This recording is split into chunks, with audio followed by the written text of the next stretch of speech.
Welcome back to the Vanessa G Fitcast. I'm Vanessa Pozos, and here with me is Omar Pozos, my loyal co-host. And we are getting excited because we are surrounded in Christmas stuff because it is officially the holiday season. The Christmas spirit is here. What's your favorite Christmas movie, would you say? Oh, Elf, of course. I was going to say that. All right, fine. You got me. I mean, it's the all-time greatest. Yeah, I love Elf. But yeah, let's dive in. What do you got for us today? Yeah, I figured it's time that we do something around the holidays. We've done a few episodes in the past helping people prepare for the holidays, providing lots of fitness and nutrition tips and things.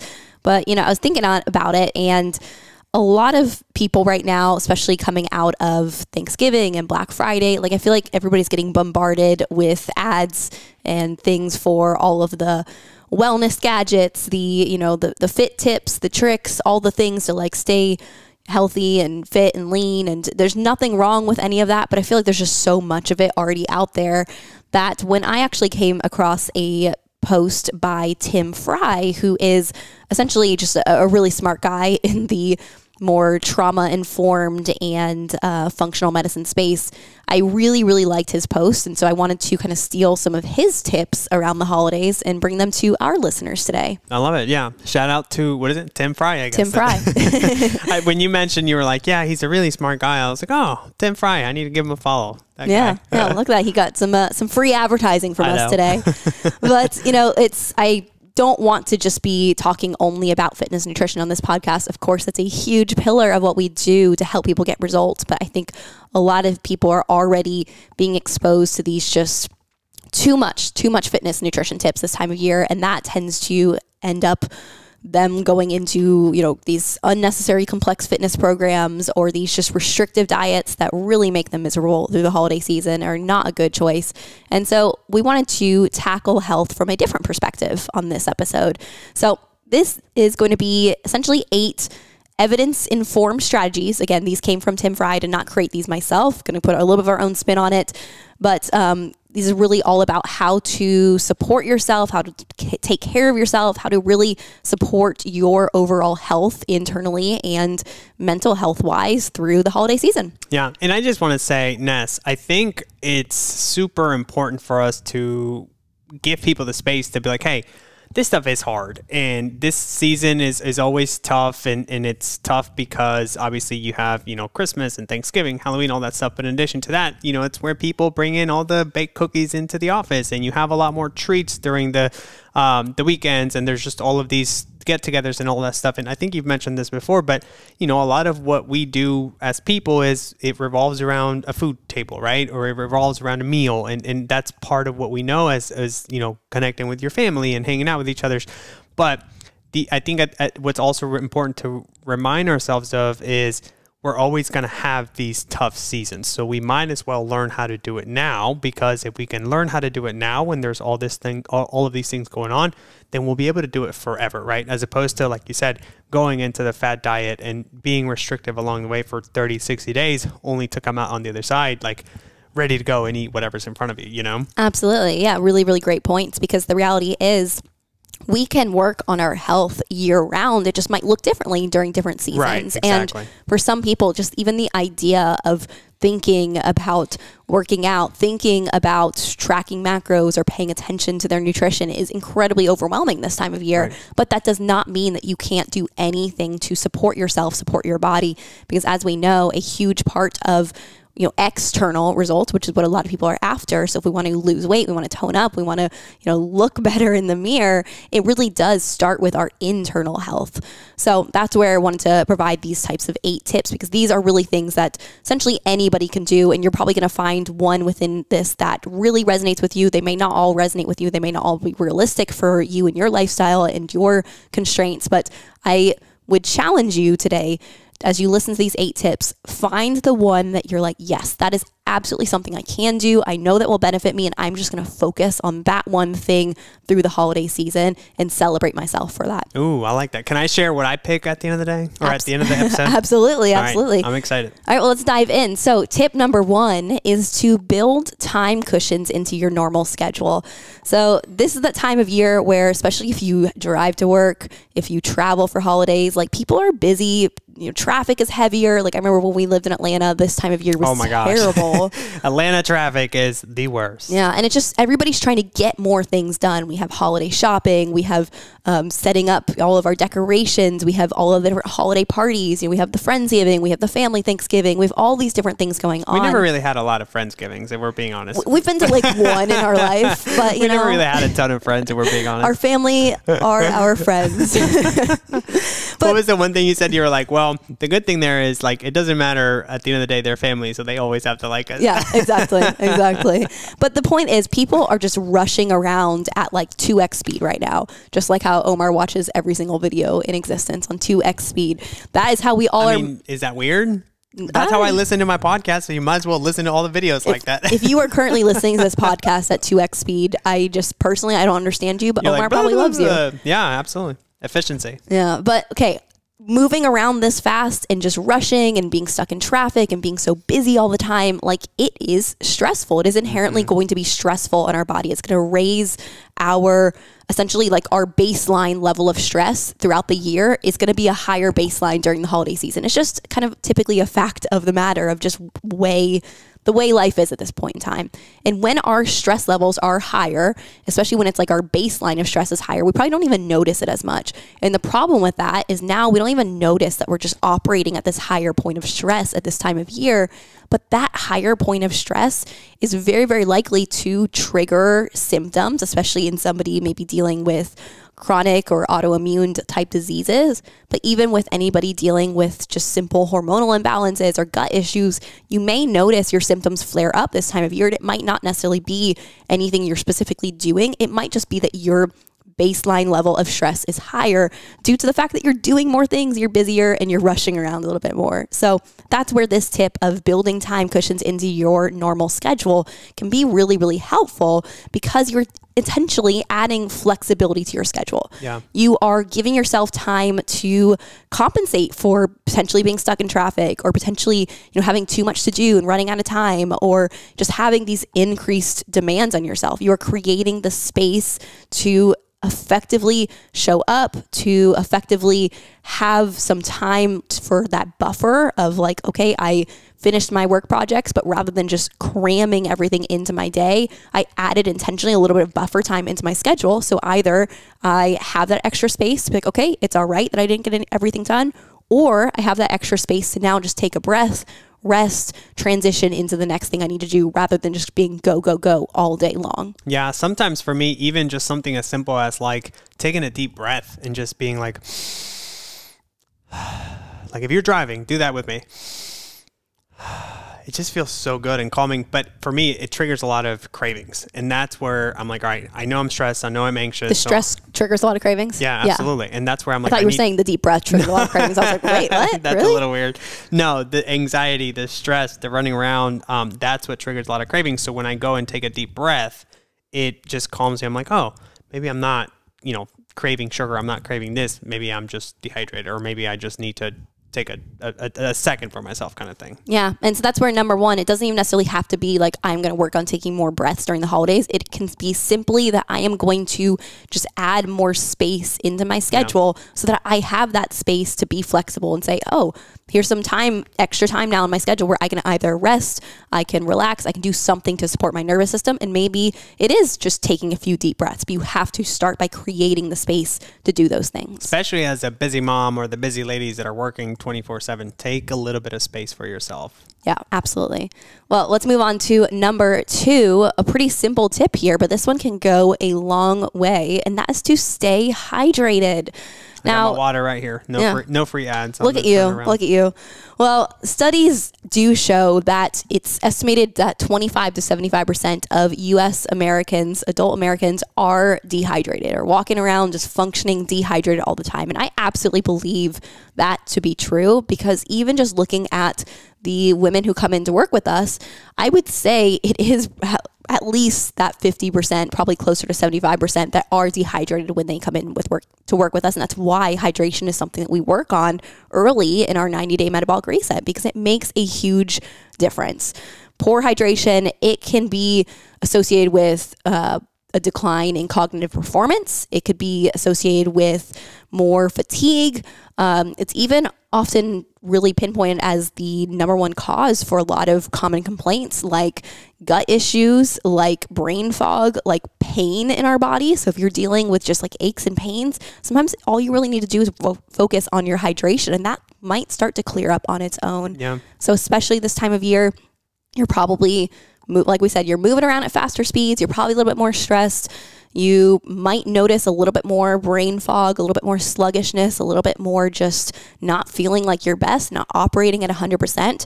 Well, focusing on hydration can be key, especially, as we're moving more and we're probably eating a lot more treat foods, probably some more like high sodium foods. You may actually be requiring more water than you normally would, or maybe even just more minerals than you normally would. So focusing on these things, drinking plenty of water. We typically recommend just a good general recommendation is shooting for 1 gallon a day. Another way to think about it is shoot for 1 ounce per kilogram of body weight. So essentially, if you are being a little bit more mindful of your fluid intake, you're going to notice that you're going to be feeling a lot better during the holiday season. So that's why tip number 2 is stay hydrated. And think of it this way too. I mean, you've kind of nailed it, Ness, but as you are kind of indulging into some cravings or maybe eating a little bit more, maybe not moving as much, drinking enough water is going to help you go to the bathroom a lot more regularly. And on top of that, if you're also having some holiday drinks, maybe, do you like eggnog? Do you ever drink eggnog? I've never had eggnog. You've never had it? Neither have I. So maybe if you're drinking eggnog, or in our case, we funny that came to mind to you, and we've never drank eggnog holiday before. drinks. I was like, all right, eggnog, I don't know. But in our case, we'd probably be drinking margaritas, even if it's like Christmas. But anyways, my point being is, if you are doing all of these things and you can stay on top of your water, like you said, it can help you manage and just recover a lot easier with all this stuff. Absolutely. Well, that's tip number 2, stay hydrated. Number 3 is assess tasks and projects that you can defer until after the holiday season. So, this is that time of year where I know, especially like you probably relate to this, but like when you're working more of a traditional corporate job, it seems like there's always this mad rush at the end of the year of like, oh my gosh, it's Q4. We got to hit all these targets by the end of the year. And it's like everybody is pushing hard, scrambling, panicking, kind of like really just doubling down on work on that last quarter of the year, especially the last month of the year. That on top of the holiday season can be incredibly stressful. So this is where I would encourage you, like if there are some things that aren't truly time sensitive, if you could maybe reprioritize, maybe reschedule, maybe push things off a little bit until after the holiday season, really consider doing so. I know it's easier said than done sometimes, especially if you are working for somebody else who is like really saying, hey, we got to hit these numbers. But I would encourage you to speak up and ask questions, see if it actually does need to happen on this timeline, because perhaps you taking a little bit of a moment to push things back, to give yourself a little bit more space, to lower some of that stress, you may actually show up better overall for those different goals, those metrics, those projects, those things that you were scrambling to work on. And so in the long run, they may actually end up being better for the fact that you took that extra space in that time. Yeah. And I love the picture that you're kind of painting for everybody here. The holiday season, like you said, you're stressed, you're short on time, you're not eating normally what you're eating, and maybe people, like you said, at the end of the year, they're trying to hit Q4 targets, or accounting is coming up, tax season, whatever that is, or you're traveling for the holidays. There's just so many variables that are changing that, of course, this is going to get a little bit harder. But I do think if, like you said, if you focus on some of these tips that you're sharing, it makes a world of difference. Yeah, absolutely. So that is tip number 3, assess your tasks and projects you can defer until after the holiday season.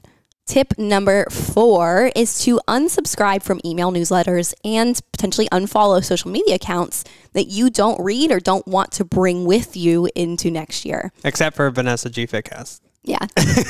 Do not unsubscribe for that one. Yeah, absolutely. Always, forever and always stay subscribed. No, in all reality, if we were not providing you value, I don't want you to be subscribed to us. And so where this tip comes from, there's actually a lot of research to back up why this is important. Researchers have examined email usage behaviors and their impact across personal and professional lives. And what they found is really interesting. So the more frequently that we use email and the greater volume of emails we receive, that actually correlates with the greater potential for work and or family conflicts. Interesting. Yeah, I absolutely believe it. So I'm gonna blame all my family issues to my email, not myself. No, but like it makes sense when you think about it, because essentially our nervous system can perceive emails as this like major psychological demand, even when it isn't. I know I personally feel this, like sometimes you just almost get a little bit triggered when you go to check your email because maybe you've received negative emails in the past, like especially when I think back to corporate work days where email was like the main source of communication, and you would, at least for myself, you would be regularly getting in these like stressful emails from clients and things of like, oh my gosh, this last minute project or this different stuff. And so like it just became this thing where without consciously thinking about it, going to check my email was like my body was actually preparing, as going into that fight or flight nervous system state, because it's preparing to potentially see and open an email that I don't really want to be reading in that moment. Yeah. So that's where it can trigger that stress response, even when you aren't receiving those emails, just by the fact that you see, oh my gosh, like on my phone, I have, I just checked my email and now here's that like red notification button with like a 300 number on it. It's like, oh my God, there's so many emails to look at. Like that's I had to stressful. take that off. I had to turn that notification off. Yeah, you're crazy about notifications too. Yeah, so I hate them. So when I would get, especially during this time of year, you get 70, 80, like, Black Friday messages. I'm like, one, I don't want to have to read through all of them, and I don't want to see the little red notification on my phone. So I was like, I'm turning off all the notifications. Yeah. It stresses me out. Absolutely. I get it. It's not me. It's the emails that are stressing me out, and in turn, yeah, blame it on the emails. The issues to my family. Yeah. But okay, or easy kind of rule of thumb here when we're talking about potentially unsubscribing from these email newsletters. If you have not read it in more than a month, like if you're on a subscription list and you have not read their emails in more than a month, or you don't know who the sender is, or you don't remember signing up for it, and or you just don't really enjoy reading that content anymore, consider unsubscribing. That can be an easy way to do so, and you can always resubscribe pretty easily for a lot of these types of email newsletters and things too. So something to think about there. So that's tip number 4, unsubscribe from email newsletters and potentially unfollow social media accounts as well that you do not read or do not want to bring with you next year. All right, tip number 5. We are making our way through the list here. Tip number 5 is reflect on how your body felt during past holiday seasons. Now, I really like this one. So a lot of people, especially when we're talking about, if you have like a chronic illness, if you have an autoimmune disease, but really anything that you're dealing with that's been more chronic, whether it's like a long history of gut issues, things like that, you can learn a lot by reflecting on the previous year at that same time of year. So a lot of times we compare how we are feeling from like one month to the next, or even like one quarter to the next. But the reality is the different seasons, the different demands on our lifestyle, different times of year may have a different response in our bodies. So it's not always necessarily fair to say, oh man, I felt so great during the summer months, and then now I got into the holiday season and suddenly I'm not feeling my best anymore. Like I must be backtracking. It might just be that the holiday season is different. You might be eating a little bit different things. You might have that higher baseline level of stress. You might be moving differently. Like there can be a lot of different factors that just are a different, essentially a different input on your body that's going to get a different response symptomatically. What would you recommend, and without going down like a deep rabbit hole, maybe in like 10 seconds or less, like what's the best way to reflect on some of this stuff? Is it sitting down and like, journaling, meditating, or just kind of, writing your thoughts on like a notes app? Like what do you think would be the best way to do it? Yeah, so... Or does it depend on the person? It depends on the person, what's actually going to work with them. There really isn't one best way of doing it. Like for what works best for you? Well, for me, since I regularly work with a coach, I've almost never not worked with some sort of coach. Right. I naturally have to stay accountable to reflecting on these things because I'm consistently checking in with that coach. Oh, okay. As part of your process. Yeah. So that's a benefit of like when you're paying for a coach, it kind of forces you to be held accountable to reflecting on these types of things. And that was the reason I asked, because nobody really sits down and be like, oh, I'm going to reflect on how I felt last year, unless you have somebody that's holding you accountable, you know? Yeah, but that's where, this podcast, I would like to encourage all of you to consider doing that. And it can be as simple as just looking back last year at, were your symptoms maybe a little bit more severe during the holidays? Like specifically which symptoms, when we're talking about gut health, did you find that you were more bloated that time of year or you were less regular? If we're talking about hormonal shifts, like did you notice any changes in your cycle? Was it shorter? Was it longer? Was your period shorter or longer? Did you have more or less PMS? Like little things like this, you can track and notice pretty easily. So that's where I encourage tracking your cycle, is that's an easy thing to reflect on. If you're using a cycle tracking app, you can just look back on the previous year and kind of compare those things. But if you're noticing that your symptoms do become more severe around the holidays, just really think about what kind of changes are happening in your environment, your social life, your community, the demands of your career, your nutrient intake, your movement patterns, your routines. Like really just think about what might be contributing to your symptoms. And it's not to say that you have to do anything different, but this is just a great way for you to collect data that you can then take into the rest of the year and even the next holiday season as well to better support and prepare your body for those things. Yeah. What's the saying? Like, you can't change what you're not aware of, right? Exactly. So it's just literally going about it in that perspective of like, I'm just collecting data makes a big perspective change. Exactly. Tip number 5 really isn't so much about doing things. It's about really just reflection and collecting that data. So it's reflect on how your body felt during past holiday seasons is tip number 5. All right. Tip number 6, communicate your support needs to your family. I think this is a big one. Sorry, that's communicate your support needs to your community, not to your family. I see community your and I think family. Could be your family. I know, because I'm like, that's my community is my family. Friends, our community, everything. Yeah, there are our dog sitters. Yeah, that's pretty much it. I know. No, so if when we're talking about tip number 6, communicating your support needs to your family, so what we're really referring to is whether it's your family, like us, or your friends. We can be your family. Yeah. your friends, your coworkers, your community, whatever community means to you. Really talk to them, have conversations about these kinds of things, of how you can support each other during the holiday season. And if you don't even, if the idea of this doesn't feel comfortable even to you, then that could be something for you to build some awareness around of like, oh, I feel like I don't have anybody in my community who I can have conversations about how to genuinely support each other and support each other's health and mental health. Like that could be something for you to take away from this as well and to learn from, to think about how you can start to either build that type of support within the connections you already have, or how to maybe develop new connections where you can build that kind of support. And I think sometimes you almost build it up in your head way too much to the point where you're like, I don't know, what are they going to think about me? What are they going to say? Are they going to judge me? Are they going to have a different opinion about me? And then you say it and the person's like, yeah, no big deal. I can do that. And you're like, whoa, okay, sounds good. Yeah. So, I mean, this really could be something as simple as just giving them a heads up about some different communication patterns you're going to have this time of year. Maybe you're going to be communicating a little bit less frequently. You're like, hey, if I'm, slower to respond to your text, just want you to know of like this time of year, I typically need to take a little bit more space for myself. I'm not trying to be on my phone as much. So like, even if you see me scrolling social media, but like, I'm not responding to your text right away. You saw me post a story, but I still took 2 days to respond to your text. I want you to know it has nothing to do with you. It's just the fact that I'm taking space for myself and not communicating as much. That can be an example. I like the way you put that too. Yeah, that can be an example of just expressing, this is really what I need from you, is that grace around my communication patterns so that I'm not building up extra stress in my head, now worrying about how you're perceiving my response time. That's an example. It could be just letting people in your community know that maybe you're not going to be able to attend a event that you were originally, previously had said that you would be able to attend, because maybe you're saying, hey, like, I really appreciate the invite. Thank you so much for thinking of me. Like, it really means a lot.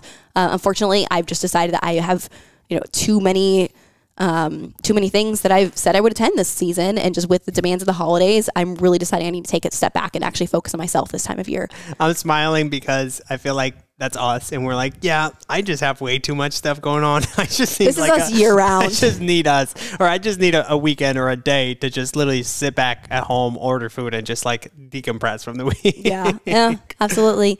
But, really, like, if you are even like being met with resistance around these kinds of conversations or frustration around sharing your needs, really take a step back and just ask yourself whether or not you are delivering it clearly. It's probably just coming from the way that you are delivering it. And like we said before, kind of just think about if you have the people in your community who can support you in the way that you need to be supported. And if you don't talk to them. Shun them out of your community. I'm kidding. Yeah, great advice from Omar there. So that is tip number 6. Communicate your support needs to your community. Now, tip number 7, be mindful of how your appetite and nutrient needs might shift and respond in gentle, nourishing ways. What does that mean? So essentially what it means is like this time of year, the holidays, it's highly likely that you're going to be consuming more food or you're going to be exposed to a greater variety of food during the holidays. You're probably eating a lot of things that you don't normally eat the rest of the year. And if you are also at the same time, like we talked about before, you're probably rushing around, you're probably doing a lot more, you're probably a little bit more stressed. Your energy demands, meaning like your metabolic needs, might change or shift. They could slow down or they could speed up. It can be different for different people depending on what you're doing, how you're responding to these things. So with that, you will likely notice shifts in your appetite as well. For some people, they have less of an appetite this time of year because they're so go. So often. And for some people, they might have more of an appetite this time of year because they are being exposed to so many different types of foods that they're like, I don't even think about this food year round, but then suddenly it's like I see it everywhere. Now I just want it all the time. Yeah. AKA pumpkin bread for me. Pumpkin bread? Yes. When did you have pumpkin bread? When we were in South Carolina, I ate like 3 slices. Yeah, that so is pretty good. I think mine's going to be the Dutch oven apple pie that we baked. That's just so good. So good. Yeah. But that's where it's like this tip essentially is really all about encouraging you to, again, build awareness, check in with your body, gauge what your true hunger and satiety levels are, and pay attention to what your body might need. Notice how it's different during different seasons of the year, and don't get frustrated with yourself of like, oh man, I just want to eat everything. Like, what's wrong with me? Just be like, it's interesting. I'm noticing that I have more of an appetite. I am more inclined to want to eat sweets this time of year. Like, rather than judging myself, I can just notice that that's a trend, and therefore I can decide what I want to do with that information. Yeah. Do I want to maybe think about, okay, how can I better plan for having more of these types of treats in? Like if I'm currently tracking my food, that's something that I could think about. How can I build a little bit more space for me to have those types of treats while also adding in a little bit more nutrients in other ways that I can get it in?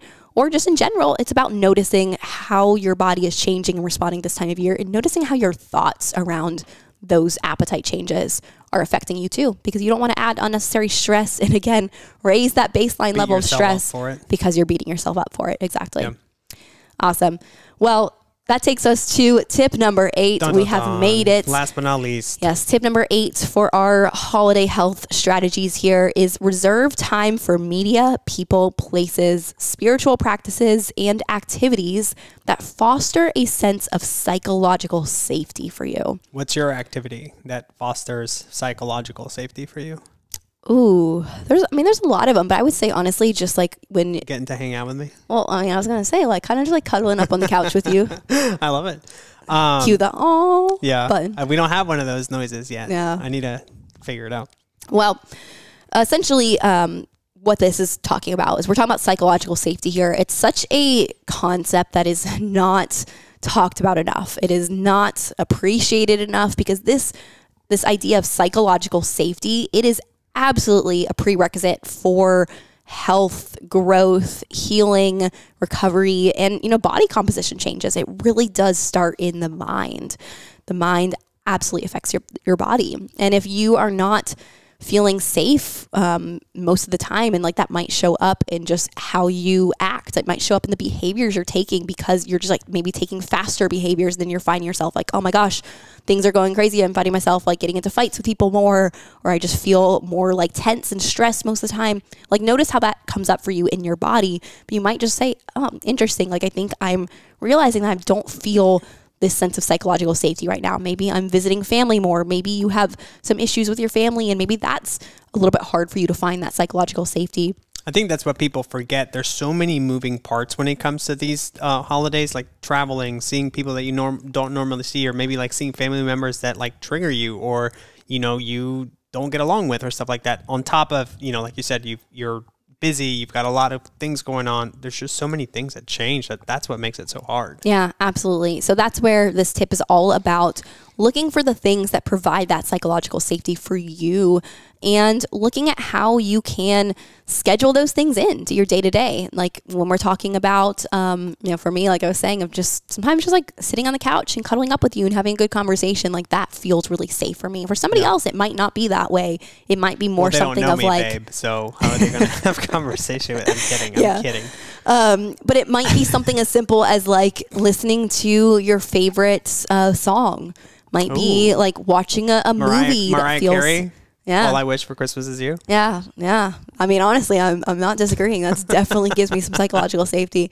But watching like a movie or a show that gives you safe, for me, Friends in The Office, like that always makes me feel good. Like if we watch like I say scary movie very loosely because it's not scary. It's more like true crime, or, you know, a normal show that's not comedy. Isn't comedy or romance or just happy, to me is scary. So if I watch something scary afterwards, I need to watch an episode of The Office or Friends to give myself back that psychological safety. All you have to do is communicate your support needs to your community so that we can watch Friends afterwards and you'll be good. Yeah, exactly. So that's where, again, tip number 8, reserve time for media, people, places, spiritual practices, and activities that foster a sense of psychological safety for you. Love it. Well, those were our 8 tips. So Omar, dun dun dun, which tip are you going to be working on? Number 7, being mindful of how your appetite and energy shifts, and respond in gentle, nourishing ways. I like that because, like we just came back from Mexico and we were at an all-inclusive resort, and then we jumped from that to Thanksgiving. And then, you know, now we're traveling, we're going to Arizona, and then we're going to South Carolina. Like for me, I'm like, why am I not staying on track? Like I was kind of beating up myself for it to the point where I think I almost reluctantly, or I was a little bit more hesitant to be able to jump into things because of how, you know, off track I've been these last couple of weeks. But I think just kind of noticing it and coming from a perspective of like, hey, like it's okay. There are a lot of moving parts, and then just doing the best that I can without adding additional stress. I think that's what I'm going to focus on. Yeah, that's a really great one. And I appreciate you sharing that with me and our audience. I will communicate that to my community so that you guys can help me out and stay on track. Well, I will do that for you. Yeah, no, but seriously, I think that's my biggest one. Awesome. Well, thank you guys so much for listening. I hope that these tips were helpful for you, both in the holiday season, leading up to next year's holiday season, but really there probably are some things from this that you can take into the new year as well. So if these were helpful for you, share this with a friend, spread the good word, send this episode to somebody who you think would benefit from listening to this. Be that cool friend who's like, wow, I just share all the best podcast episodes. Yeah. That could be you by sharing it with a friend. And tell your friends, do not unsubscribe from this one. This is a good podcast. Yeah, exactly. Awesome. Well, thank you again so much for listening. We'll be back next week. Bye, you guys.